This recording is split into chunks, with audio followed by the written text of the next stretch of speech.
नमस्कार दोस्तों। और आप सभी का बहुत बहुत स्वागत है ओनली जीएस मास्टर क्लास में। तो दोस्तों हम लोग पढ़ रहे हैं करंट अफेयर बूस्टर 2023। इसमें जो डोज 1 था, जिसके अंतर्गत हमने कुल मिला के लगभग 40 प्रश्नों को डिस्कस किया था, तो आज का वीडियो उसी से आगे बढ़ेगा। ये सीरीज बहुत ही इंपॉर्टेंट है, खासतौर से अगर आप तैयारी कर रहे हैं आरओ की, यूपी पीसीएस की, यूपी पुलिस भर्ती, बिहार शिक्षक भर्ती और अन्य प्रतियोगी परीक्षाओं की, जिसमें करंट अफेयर पूछा जाता है।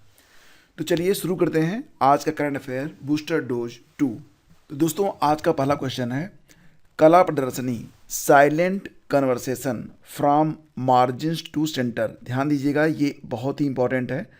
Silent conversation from margins to centre किस संगठन के द्वारा शुरू किया गया है? तो दोस्तों इसकी शुरुआत की गई है राष्ट्रीय बाघ संरक्षण प्राधिकरण के द्वारा। राष्ट्रपति द्रौपदी मुर्मू ने नई दिल्ली में नवंबर में silent conservation from margins to centre नाम से एक कला प्रदर्शनी की शुरुआत की है, उद्घाटन किया है। देश में प्रोजेक्ट टाइगर के 50 वर्ष पूरा होने के उपलक्ष्य में साइलेंट कन्वर्सेशन कला प्रदर्शनी का शुभारंभ किया गया है। जैसा कि फ्रेंड्स आप लोग जानते हैं कि प्रोजेक्ट टाइगर की शुरुआत हुई थी, कब हुई थी? 1973 में। अगला क्वेश्चन है, हाल ही में प्रधानमंत्री गरीब कल्याण अन्न योजना, जिसको आप कहते हैं PMGKY, को कितने वर्ष के लिए बढ़ा दिया गया? इसका उत्तर होगा 5 वर्ष के लिए। यह योजना कब तक चलेगी अब? तो दोस्तों 30 जून 2020 को इसे स्टार्ट किया गया था और 2023 में इसे बढ़ाया गया 5 साल के लिए। मतलब ये योजना अब 2028 तक चलती रहेगी। अगला क्वेश्चन है, हाल ही में किसे business line change maker of the year 2023 से सम्मानित किया गया? Business line change maker of the year 2023 से सम्मानित किया गया है भारत के रिजर्व बैंक ऑफ इंडिया के जो गवर्नर हैं, कौन है? शक्तिकांत दास। इनका क्रम कौन सा है? 25वां है। और business line change maker of the year 2023 ये इस अवार्ड का 5वां संस्करण है। अगला क्वेश्चन है, 2025 में 24वें एशियाई तीरंदाजी चैंपियनशिप की मेज़बानी कौन सा देश करेगा? तो 2025 में जो 24वां एशियाई तीरंदाजी चैंपियनशिप होगा, उसकी मेज़बानी करेगा भारत का पड़ोसी देश बांग्लादेश। देखो फ्रेंड्स, इसका जो 23वां संस्करण था, ये 2023 में बैंकॉक थाईलैंड में आयोजित किया गया और युवा परनीत कौर ने थाईलैंड के बैंकॉक में एशियाई तीरंदाजी चैंपियनशिप 2023 में महिलाओं की कंपाउंड तीरंदाजी स्पर्धा में अनुभवी ज्योति सुरेखा वेन्नम को हराकर गोल्ड मेडल जीता था। तो गोल्ड मेडल किसने जीता है? परनीत कौर ने। अगला क्वेश्चन है, भारत ने किस देश को हराकर महिला एशियाई चैंपियंस ट्रॉफी हॉकी खिताब 2023 को जीत लिया है? तो महिला एशियाई चैंपियंस ट्रॉफी हॉकी खिताब का विजेता भारत है। भारत ने हराया था जापान को, यानी कि गोल्ड मेडल किसको मिला है? भारत को। सिल्वर मिला है किसको? जापान को। ब्रोंज मेडल मिला तीसरे स्थान पर रहे चीन को। इसका दोस्तों जो फाइनल मैच था वो रांची के मरंगगोम के Jaipal Singh Munda astro turf hockey stadium में खेला गया। किस देश ने बैलिस्टिक मिसाइल बुलावा का सफल परीक्षण किया है? बैलिस्टिक मिसाइल है ये और इसका नाम है बुलावा। इसका सफल परीक्षण किया गया है रूस के द्वारा। तो हाल ही में रूस ने न्यूक्लियर पावर सबमरीन, जिसका नाम है इम्पीरेटर अलेक्जेंडर थर्ड, से बैलिस्टिक मिसाइल बुलावा का सफल परीक्षण किया है। दोस्तों बुलावा की जो रेंज है ये 6000 किलोमीटर है। अगला क्वेश्चन है, हाल ही में एशियाई शूटिंग चैंपियनशिप 2023 में भारत पदक तालिका में कौन से स्थान पर रहा? तो आप ये बताइए कि एशियाई शूटिंग चैंपियनशिप 2023 का आयोजन कहाँ पर किया गया? दोस्तों इसका आयोजन साउथ कोरिया में किया गया। ये इसका 15वां संस्करण था। भारत पदक तालिका में रहा है दूसरे स्थान पर। पहले स्थान पर चीन है और तीसरे स्थान पर है साउथ कोरिया स्वयं, यानी कि जो आयोजक है। हाल ही में टाइम आउट होने वाले दुनिया के पहले बल्लेबाज कौन बन गए हैं? अब दोस्तों यहाँ पर टाइम आउट का मतलब क्या होता है? देखो क्या होता है कि जब मैच चल रहा होता है तो यहाँ पर अगर मान लेते हैं कि कोई खिलाड़ी है जो कि आउट हो गया, तो उसे पवेलियन तक जाने और पवेलियन से नए खिलाड़ी को यहाँ तक आने में एक समय सीमा निर्धारित की जाती है। अगर आने वाला खिलाड़ी एक निश्चित समय सीमा में नहीं आ पाता है तो उसे टाइम आउट कह दिया जाता है। और हाल ही में टाइम आउट होने वाले दुनिया के जो पहले बल्लेबाज बन गए हैं एंजेलो मैथ्यूज हैं। और एंजेलो मैथ्यूज किस देश के हैं? तो दोस्तों ये श्रीलंका के हैं। बांग्लादेश के खिलाफ टाइम आउट हो गए थे आईसीसी वर्ल्ड कप 2023 में। हाल ही में भारतीय जूनियर पुरुष हॉकी टीम ने 11वें सुल्तान जोहोर कप में कौन सा पदक जीता है? तो दोस्तों भारतीय जूनियर पुरुष हॉकी टीम ने 11वें सुल्तान जोहोर कप में जीता है कांस्य पदक। इसका आयोजन मलेशिया में किया गया था और भारत ने किसको हराया था? पाकिस्तान को। गोल्ड मेडल जीता था जर्मनी ने, सिल्वर जीता ऑस्ट्रेलिया ने, ब्रोंज जीता है इंडिया ने और पाकिस्तान फिलहाल बाहर हो गया था चौथे स्थान पर। भारतीय हॉकी टीम के कप्तान कौन रहे थे? तो दोस्तों उत्तम सिंह। कई बार प्रश्न ये भी आता है कि जाने माने खिलाड़ी उत्तम सिंह का संबंध किस खेल से है? तो हॉकी के खिलाड़ी हैं और हॉकी टीम के कप्तान भी हैं।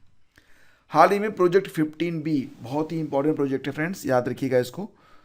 प्रोजेक्ट 15B के तहत निर्मित चौथा और अंतिम गाइडेड मिसाइल विध्वंसक जहाज का नाम क्या रखा गया है? तो इसका नाम है INS सूरत। तो दोस्तों 6 नवंबर को गुजरात के मुख्यमंत्री भूपेंद्र पटेल ने सूरत में INS सूरत का अनावरण किया है। युद्धपोत को राजनाथ सिंह ने 17 मार्च 2022 को मुंबई में लॉन्च किया। इसका निर्माण मझगांव डाक शिप बिल्डर्स मुंबई के द्वारा किया गया। तो प्रोजेक्ट 15B के तहत कुल मिला के 4 विध्वंसक जहाज बनाए गए हैं जो कि मतलब गाइडेड मिसाइल विध्वंसक जहाज हैं। इनके नाम हैं, चौथा तो हो गया आपका INS सूरत, पहला था INS विशाखापत्तनम, दूसरा था INS मोरमुगाहो और तीसरा था INS इम्फाल। हाल ही में देश के पहले दलित CIC यानी कि मुख्य सूचना आयुक्त कौन बने हैं? तो दोस्तों देश के पहले दलित CIC बन गए हैं हीरालाल सामरिया।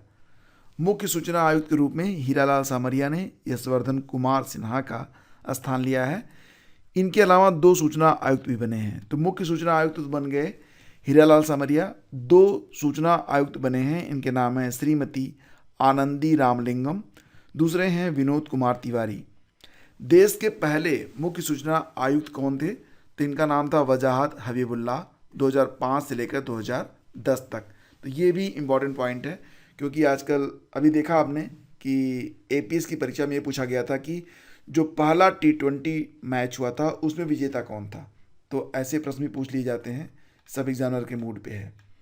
हाल ही में पहली ऑस्ट्रेलिया भारत शिक्षा और कौशल परिषद की बैठक कहाँ पर आयोजित हुई? तो क्योंकि यह पहला है तो इम्पॉर्टेंट है।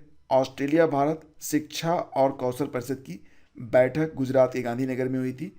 भारत के शिक्षा मंत्री धर्मेंद्र प्रधान और ऑस्ट्रेलिया के शिक्षा मंत्री जयशंकर क्लेयर ने इस बैठक में भाग लिया था। जैसा कि आप जानते हैं दोस्तों कि मिस्र जाना जाता है पिरामिडों के लिए और दुनिया के सबसे प्राचीन पिरामिड भी मिस्र में खोजे गए हैं, लेकिन मिस्र से भी ज़्यादा पुराने पिरामिड ये खोज लिए गए हैं इंडोनेशिया के जावा द्वीप में। जावा द्वीप में जावा की पहाड़ी के भीतर 98 फीट गहराई में ये बना है। तो काफ़ी गहराई में था तो आज तक की दुनिया की नज़र में नहीं आया, लेकिन ध्यान दीजिएगा इसे पुंडेक बेरुंडक के नाम से जाना जाएगा। पुंडेक बेरुंडक क्या है? एक बहुत ही पुराना पिरामिड जो कि मिस्र के पिरामिड से भी ज़्यादा पुराना है और कार्बन डेटिंग से इसकी एज जो पता चली है वो है 16,000 साल पुराना। हाल ही में किसने 7वें पेरिस मास्टर्स खिताब को जीता है? दोस्तों 7वें पेरिस मास्टर्स खिताब को जीत लिया है नोवाक जोकोविच ने। आपको याद होगा दोस्तों कि 2023 में जो भी ग्रैंड स्लैम हुए थे, अभी हाल ही में जो APS की परीक्षा हुई थी उसमें पूछा गया था कि ग्रैंड स्लैम किस खेल से संबंधित हैं। तो लॉन टेनिस से संबंधित होते हैं और पहला जो होता है ये ऑस्ट्रेलियन ओपन होता है, दूसरा जो होता है दोस्तों ये आपको पता ही है फ्रेंच ओपन होता है, उसके बाद विंबलडन होता है, फिर आपका US ओपन होता है। तो यहाँ पर विंबलडन को जीता था कार्लोस अल्काराज ने। बाकी जो भी हैं इसके विजेता बने थे नोवाक जोकोविच। तो ये याद रखिएगा, इम्पॉर्टेंट है, एक बार में आपको याद आ जाएगा, ठीक है। और नोवाक जोकोविच ने हराया था किसको? ग्रेगोर दिमित्री को, जो कि बुल्गारिया के खिलाड़ी हैं पेरिस मास्टर खिताब में। आगे बढ़ते हैं। 5वें राज्य खाद्य सुरक्षा सूचकांक 2022-23 में कौन सा राज्य टॉप पर है? तो ये है केरला। तो ये 5वां है राज्य खाद्य सुरक्षा सूचकांक, जिसको कहेंगे आप स्टेट फूड सिक्योरिटी इंडेक्स, और इसको जारी करता है कौन? FSSAI। छोटे राज्यों में गोवा टॉप पर है और केंद्र शासित प्रदेशों में जम्मू कश्मीर टॉप पर है। IFFI 2023 की शुरुआत किस फिल्म से हुई? तो दोस्तों कैचिंग डस्ट, जो कि मूवी है, ब्रिटिश फिल्म है ये, और समापन हुआ था द फेदरवेड, ये अमेरिकी फिल्म थी। आपको याद होगा कि IFFI का मतलब international film festival of India. तो 2023 में इसका 54वां संस्करण आयोजित किया गया था गोवा में ही होते हैं ये, 20 से 28 नवंबर तक। ठीक है। हाल ही में FIDE Grand Swiss chess championship जीतने वाली पहली भारतीय महिला कौन बनी है? FIDE Grand Swiss chess championship जीतने वाली पहली भारतीय महिला बन गई हैं आर वैशाली। किसको हराया? मंगोलिया की बटुक खुयाग मुंटुगल को। पुरुष प्रतियोगिता में विदित गुजराती ने विजय दर्ज की है। उन्होंने सर्बिया के अलेक्जेंडर फेड को हराया है। अगला क्वेश्चन है दोस्तों, और ये अंतिम होगा आज का। हाल ही में ब्राजीलियन ग्रैंड प्री 2023 का खिताब किसने जीता है? तो मैक्स वर्स्टेपन ने।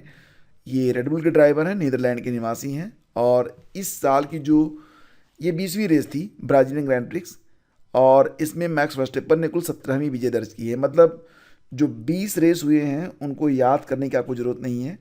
मात्र 3 रेस हैं जिनको मैक्स वर्स्टेपन ने नहीं जीता है, बस उनको याद कर लीजिए।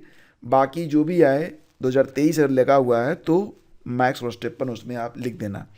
जैसे कि दुबई ग्रैंड प्रिक्स को जीता था सर्जियो पेरेज ने, अजरबैजान को जीता है सर्जियो पेरेज ने, और सिंगापुर को जीता है कार्लोस सेंज ने। तो बस सिंगापुर कार्लोस सेंज, बाकी दुबई अजरबैजान को सर्जियो पेरेज। बाकी जो भी आए सब में मैक्स वर्स्टेपन भैया जिंदाबाद।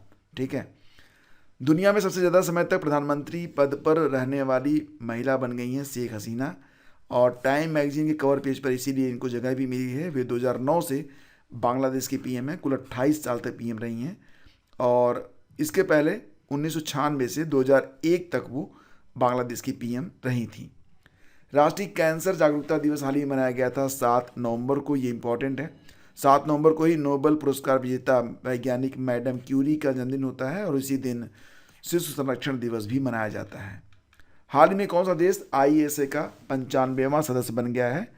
तो दोस्तों ISA मतलब इंटरनेशनल सोलर अलायंस। इसकी 6ठी असेंबली कहाँ पर हुई थी? हाल ही में भारत के दिल्ली मंडपम में, दिल्ली के भारत मंडपम में एक स्थान है प्रगति मैदान में, भारत मंडपम। ISA के ये जो DG हैं उनका नाम है डॉक्टर अजय माथुर, और इसका जो हेडक्वार्टर है गुरुग्राम में है।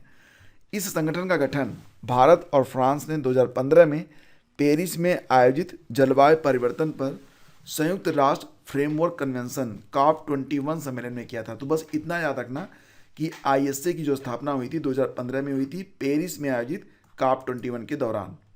इसका उद्देश्य क्या है? सौर ऊर्जा को बढ़ावा देना, कर्क और मकर रेखा के मध्य स्थित उस देश को सौर ऊर्जा के क्षेत्र में समृद्ध करना। कर्क रेखा और मकर रेखा के बीच जो देश हैं उन्हें सनशाइन देश कहा जाता है, ये भी आपको याद रखना है। तो दोस्तों आगे के जो करंट अफेयर हैं वो मिलते रहेंगे आपको नियमित तौर से। प्रतिदिन रात 8 बजे ये वीडियो अपलोड होता है। आज थोड़ी सी देरी हुई है, लेकिन नियमित तौर से आप 8 बजे चैनल पर आ जाया करें। अगर आपने अभी तक इस चैनल को सब्सक्राइब नहीं किया है तो सब्सक्राइब कर लें। आप लोगों से एक निवेदन करूंगा दोस्तों कि कम से कम 1000 लाइक तक आप इस वीडियो को जरूर पहुंचा दीजिएगा। बहुत बहुत धन्यवाद। Thank you so much.